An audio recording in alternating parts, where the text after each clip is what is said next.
Hello and welcome to Conscious Curiosities, where we unlock the wisdom of the universe which lies within us. I'm Maria Luz, your host, a certified hypnotist, astrologer, and psychic medium. Today's episode is entitled The Elements, Part 1, Fire. So I don't know if it's the official dog days of summer, but it's feeling a little bit that way to me, and I am wanting some time to just enjoy the summer.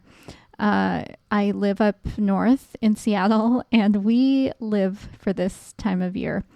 So I'm going to be doing this series, and I think the episodes will be a little bit shorter than the normal episodes. So I don't know. We'll see. This is the first one I'm recording. So Leo season kicked off on Monday, and I thought we would begin talking about the 4 elements with fire, which may not really be an element of its own at all, because it's more of a process, I guess. It requires the other elements. It requires air, and then it requires some sort of earth matter to manifest. And you likely already use words or sayings containing the elements every day, such as he has a fiery temper, or this tea tastes earthy, and so is an airhead. But have you stopped to consider which elements you most identify with? And I'm not talking about like what you might be drawn towards, such as like, oh, I like being in the mountains, or I like being on the beach by the ocean, but what do you feel like? And I know that I am a fire person. I'm often more hot than cold. My skin and my tongue just tend towards redness, and it doesn't take much to get me into motion. And then I sweat easily in order to cool off my skin. And on the flip side, I have a pretty low tolerance for anything slow and meandering. And I guess meandering may be okay as long as it's done rather quickly or covers a lot of territory. And I'm going to start with a real life example. Several years ago, my siblings and I were at EPIC, which is the Irish Emigration Museum in Dublin. And we entered the museum together, but we sure did not exit together. And don't worry, there wasn't a brawl or anything like that. And I emerged first after, maybe a couple of hours. And this place is huge and crammed with information. I should have said that in the beginning. But anyway, I believed I had spent a fair amount of time in each exhibit. And then my brother emerged next, like maybe 30 minutes later. So we're kind of looking at each other like, where are the others? And my 2 sisters and my sister-in-law, they not only stayed on for a few more hours. Meanwhile, my brother and I split up to do our own thing. But anyway, the sisters, they returned the following day to have more of it. So arguably, my brother and I have, even the highest interest in Irish emigration, and we are the ones who probably of that group hold the most knowledge of our ancestors, yet we were the first ones out. So I chalk it up more to our astrological elemental makeup. And just by our sun signs alone, the amount of time we spent in there makes a lot of sense to me. So I burned right through, and I'm a Leo sun, which is fire. My brother made steady progress. He's a Capricorn, which is an earth sign. And then my sister-in-law, who is a Scorpio, and my sisters, who are twins, and they're Pisces, they meandered as water tends to do without any propulsion. And as we are missing air in that group, I will just say that air can go either way, like maybe wishing to see everything with equal time or going deep on one or two topics and that period of time on those one or two topics or those multiple things can be extremely short or long. And it may intuitively make sense to you, but we will cover the different attributes today if it doesn't. And I wanted to begin with that story before we go academic, just to demonstrate that you already have a sense of these things. And also, I haven't mentioned it, I don't think, in my podcast, but there's another component of signs called modality. And that also plays a role in these energies. And I will cover those modalities, which are cardinal, mutable, and fixed, in another episode. But you may have heard me mention those modalities when I'm talking about an individual sign. Anyway, back to the elements. So they have been used by all of the traditions across history, as far as I am aware, to describe organic forms and energy, both seen and unseen. And in astrology, the 12 signs of the zodiac fall into one of the following designations. And note, these are from that workbook that I find really useful for beginning astrology. It's called Astrology for Yourself by Block and George. So they say fire is the identity principle, earth is the material substance principle, air is the mental principle, water is the feeling principle. And remember, we are all 12 signs of the zodiac. I know I say that again and again because our birth chart contains all 12. However, the placement of planets and signs at the key cusps will determine to what extent we feel them in our bodies and experience them in our lives.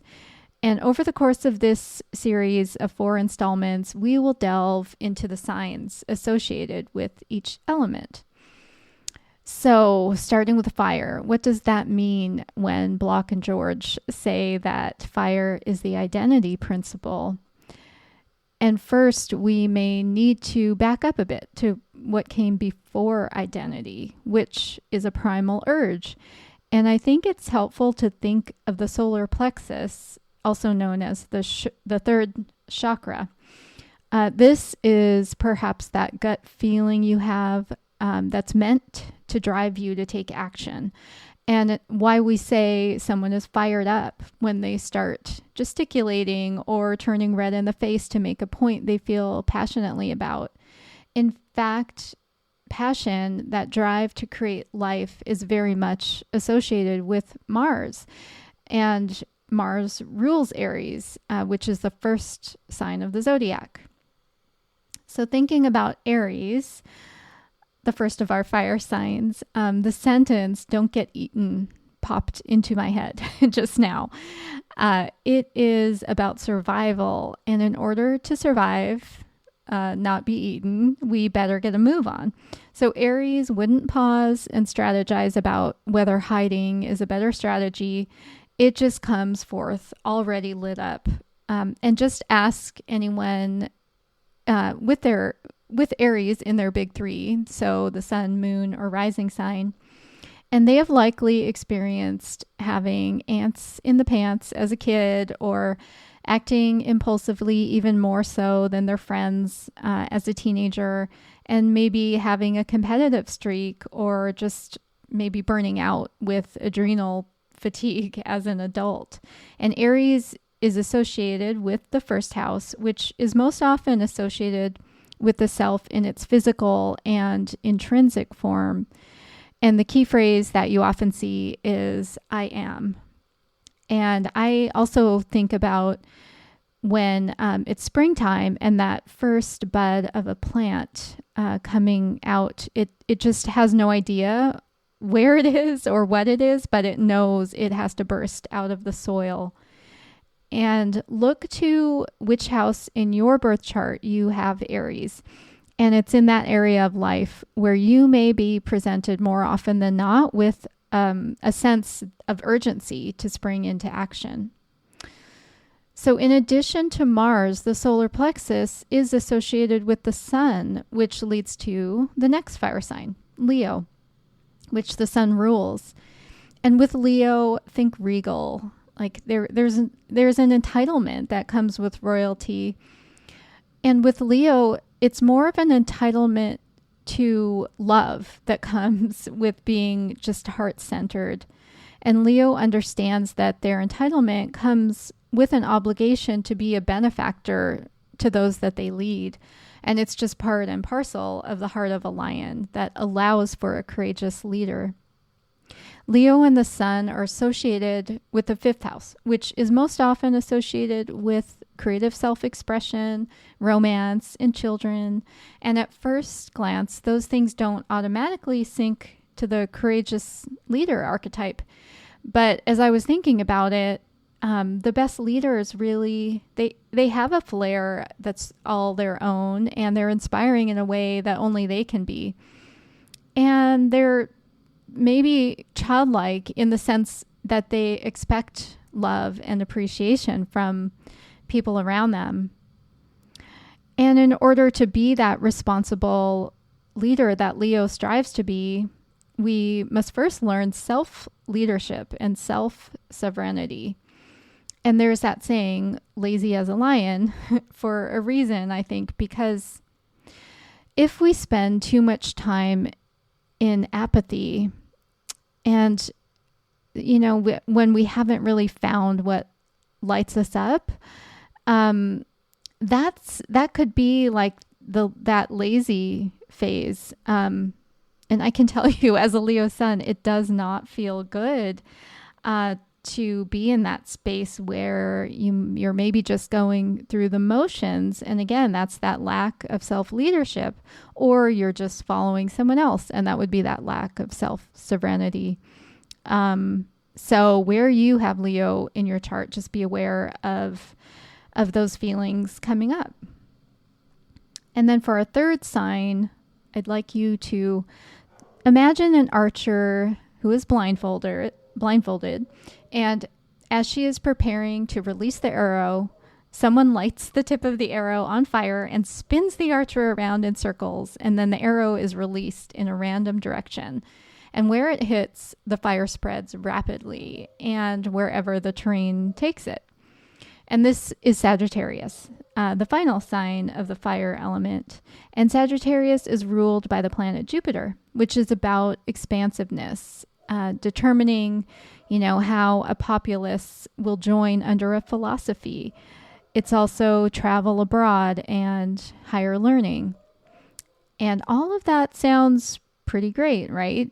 Well, as astrologer Stephen Forrest puts it in the Book of Fire, The Life Givers, he says, it's complicated. Jupiter represents the impulse to look at life and say yes.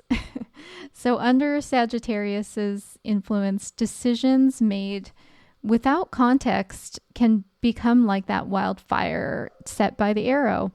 More always sounds better. However, as with Aries, more activity can simply lead to burnout. And as with Leo, more consumption or maybe more too much attention or adoration, I guess, can make you get stuck in that boredom or apathetic phase and just do anything. And just kind of stuck in that, sorry, doggy barking, can have you stuck in that kind of ringed in fire state. However, the beautiful fire that I see within Sagittarius is hope and a certain innocence that everyone is equally good. And I remember one of my evolutionary astrology teachers, she was speaking about Sandy Hook Elementary School. And you likely remember that was December 2012, and 26 people were murdered, including 20 children. And I can't remember even how this came up, but she just kind of exclaimed, and these children were all Pluto and Sag. And, while this event, it didn't need any extra punctuation, this observation that these kids were this Pluto and Sag generation, it just highlighted the innocence and the hope of all children in a way that I really felt in my solar plexus, really in my gut.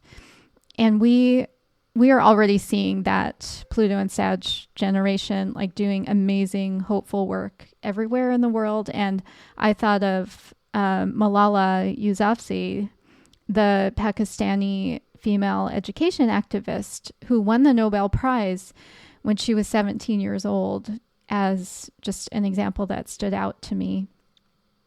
And where Sagittarius lies in your birth chart, it may be where you experience temptation to expand, and just be intentional about the expansion and be heart-centered with your hope. And I should also point out that if you're newer to astrology practice, whenever I say something like where X lies in your birth chart,